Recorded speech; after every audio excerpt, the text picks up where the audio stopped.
Hey guys, it's Rodimus Primal. I'm back with another video, and today I've got some Transformers news that might make you a little angry as it did me.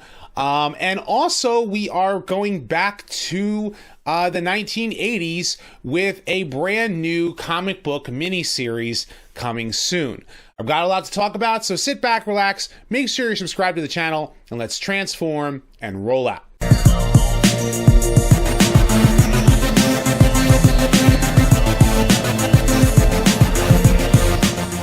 Okay, so before I actually get into the Transformers news today, I do want to make the announcement that I will be at TFCon in Orlando, which is coming in March. That's March 21st through the 22nd, or 20th through the 22nd, I think it is. But that weekend, I will be there in Orlando, and I'm really excited to go. So if you are going to TFCon in Orlando, I hope to see you there. So the first bit of Transformers news that I want to talk about that really made me just completely angry. I wanted to just scream at the news article as I ended up finding this out. Now, if you guys know, I live in the state of New Jersey. And New Jersey is known for very high taxes and very harsh laws. You can't eat pickles on Sunday. You can't frown at a police officer. And now, not only is there the nationwide laws again with toy guns, but the gun laws, federally, is that you have to have an orange tip on there, and it could, be whatever the gun looks like. Most of the time you get like a Star Wars blaster or something like that. So something like G1 Megatron ends up becoming illegal unless, of course, his tip is orange and he's bright enough to meet some safety standards. Well, New Jersey decided to take it one step further. And I don't like to talk politics. I really don't like to talk politics. But basically, owning this toy, G1 Megatron, is now a crime here in New Jersey. That's right. Owning him is. And so you can see with this particular headline, does that toy gun look real? If so, it's now illegal in New Jersey. So if a toy gun looks too much like a real gun, it can't be sold in New Jersey. Toy guns must be now a color blue, black, other than black, blue, silver, or aluminum, and they must have a bright orange stripe along the side of the toy so that law enforcement officers and others will know that the gun is not a fatal weapon. Federal law requires only that a toy gun have a bright orange tip. So New Jersey is taking it a step further, basically making this toy once again, completely illegal, even if it's modified with an orange tip. And the law does not apply to theatrical weapons used in films. People who sell toy weapons that don't have the orange stripe or the same color as the actual guns will be required to pay a $500 fine for the first offense and $1,000 for any additional violation. So what this means here for where I live is that if you go to a toy show, if you go to, let's say, a Transformers convention, like I am going to TFCon in Orlando, and I buy Megatron, that I'm committing a crime in New Jersey. Now, mind you, if I buy it in Pennsylvania or buy it in Florida, bringing it to New Jersey is now illegal. And that's what drives me absolutely bonkers and insane, is that this is designed to protect people because apparently, something happened in Cleveland, which is not even in New Jersey, and New Jersey lawmakers overreact and make a law. Now, again, I am not a person who cares what political party or affiliation you believe in. What I do believe is in freedom. I do believe in that, that the laws in our country are designed so that people can be free. And I think that a toy should be just that, a toy, and considered a toy. And I don't think that, getting everybody to ban everything is going to solve the problem. If you really want to solve the problem, train police to know the difference, and then at the same time, common sense would tell you when a policeman tells you to freeze, or a policewoman tells you to freeze, and if you have anything in your hand, drop it. That would be common sense. But this is, well, our police officers don't need to be trained properly because we don't want to train them properly, so we're going to make a law that says that you can't own anything.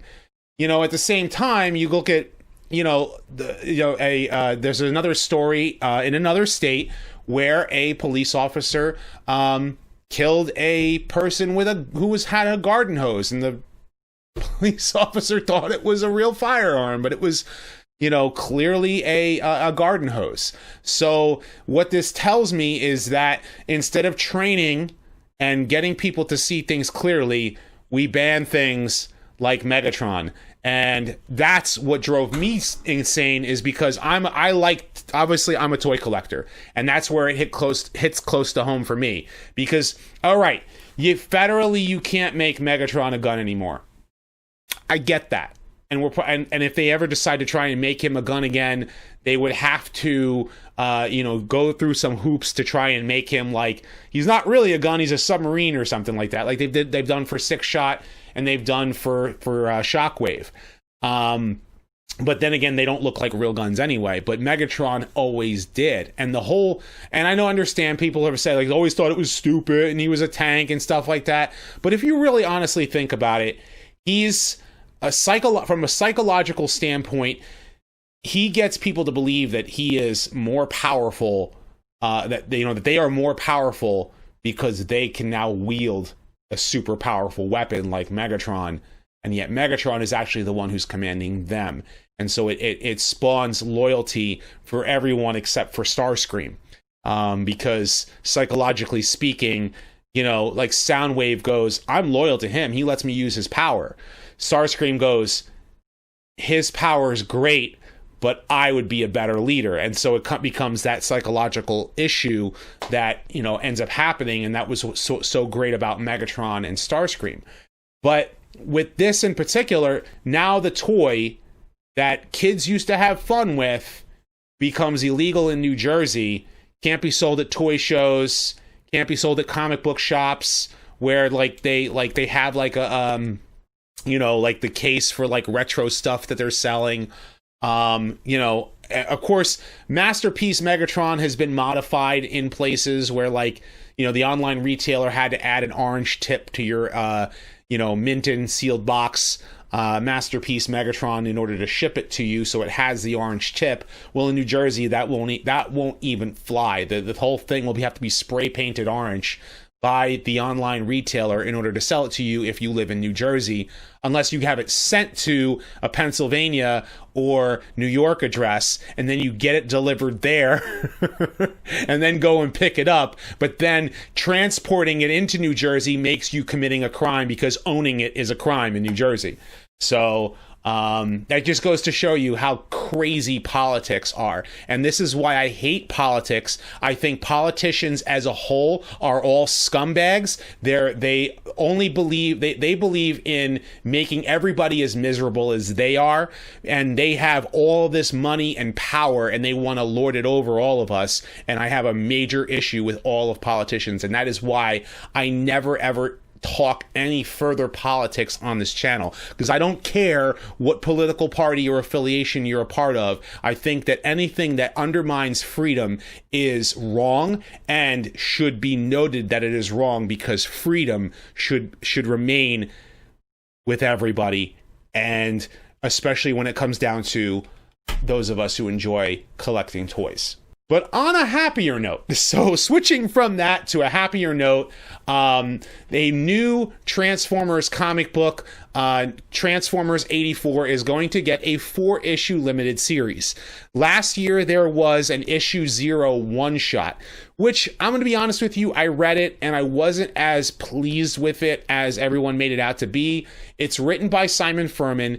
It takes place in the original classic Marvel G1 Transformers, takes place before it, and it tells the story from Optimus Prime's point of view, where his whole reasoning for having the Ark leave Cybertron was not just to stop the asteroid that was going to crash into Cybertron, but his other reasoning was to get Megatron off of the planet and to sacrifice his people, to sacrifice the rest of the Autobots in order to put an end to Megatron. And that, to me, felt wrong because it made Megatron, it made Optimus Prime out to be not so much of a hero. It made him out to kind of be a villain in a way.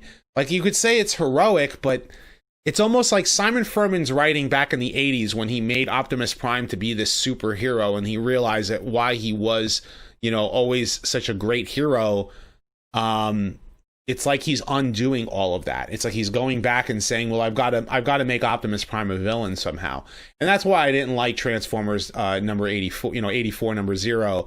But at the same time, it looks to me that they are going in another direction, because this 4-issue limited series is going to have Shockwave's point of view, which, if you're familiar with the Marvel Comics version of Shockwave, you'd know that Shockwave took over leadership of the Decepticons starting in issue 5 after he had a battle with the Dinobots in prehistoric Earth. And he was like, well, Megatron is really an obstacle because Megatron is preventing Decepticon victory. And if anything, that makes Optimus Prime even have to be the hero, because Optimus Prime has to stop Shockwave just as much as he has to stop Megatron. Well, the artwork for the series is great if you are a fan of the old Marvel comics. Some of these incentive covers, like this one from Guido Guidi. I'm sorry if I'm mispronouncing your name. This one from Casey Collar. Having that Decepticon version of Jetfire, which is because this is a lot of callbacks to some of the issues with Shockwave, where he ended up building Jetfire and he built the Constructicons. In that comic book continuity. Here is artwork from Nick Roche. Shockwave versus Grimlock, which took place on prehistoric Earth. Another covered by Nick Roche with the Dinobots. So it's basically when the Dinobots went and attacked Shockwave in prehistoric times. And this was the big shocker in my eyes. I thought this was amazing.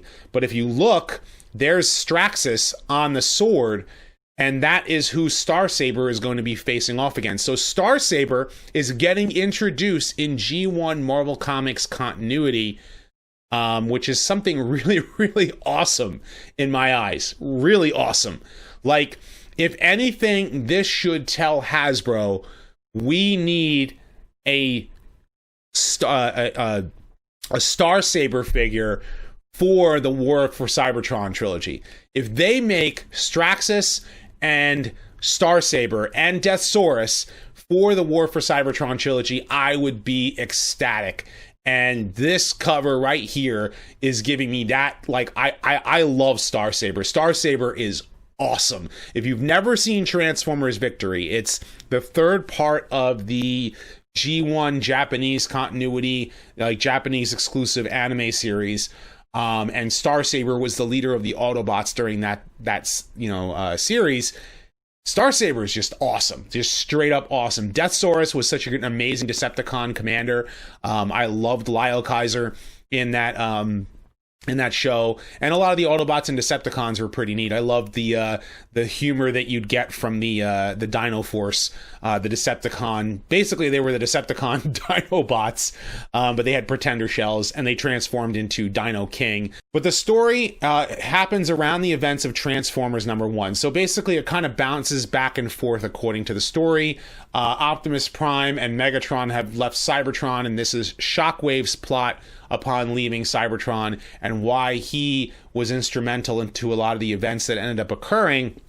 And I'm really curious how this story is going to, take place. It's going to hit shelves April 1st of 2020. And it's something really exciting. If you're a fan of the old Marvel comics, you're probably going to be like all on top of this, wanting to pick this up. I do want to read this. But what this does for me as a G1 Transformers cartoon fan, This makes me hungry for an either continuation of the original cartoon after the rebirth, or an interim story that takes place between season 2 and the movie, so that we can see the events that take place that lead into the Battle of Autobot City during Transformers the movie. That's something that I really, really would love to see myself. I don't necessarily would want it in an animated I wouldn't necessarily want it in a comic book. I would want it in an actual cartoon. Maybe getting some of the original voice cast back, because if they're going back and doing a lot of stuff here for the 84 comics, they got to do something for the cartoon too, because a lot of us who grew up watching that cartoon really want to see more out of G1, out of the cartoon that we did not get to see. And I have a lot of cool story elements that could be made that could tell the story of, after the Headmasters and Target Masters, and leading up until the end of G1 and going into G2, and making Galvatron become Megatron, Starscream returns as a pretender, and have maybe even bring in some of the Japanese continuity, and maybe bring in some characters from newer generations and bring that into the G1 cartoon lore. That would be something that would be pretty cool. But now some people have been wondering what is going to happen with the animated series for Transformers War for Cybertron. Well, from what we know right now is that it is being produced, or at least is supposed to be in production. We don't know any of the voice cast. We don't know when it's coming. We don't know, we haven't gotten any further formal announcements, other than the fact that Rooster Teeth was producing it. And right now, Rooster Teeth is going through a lot of financial problems, so we don't know if the project was shelved because of it.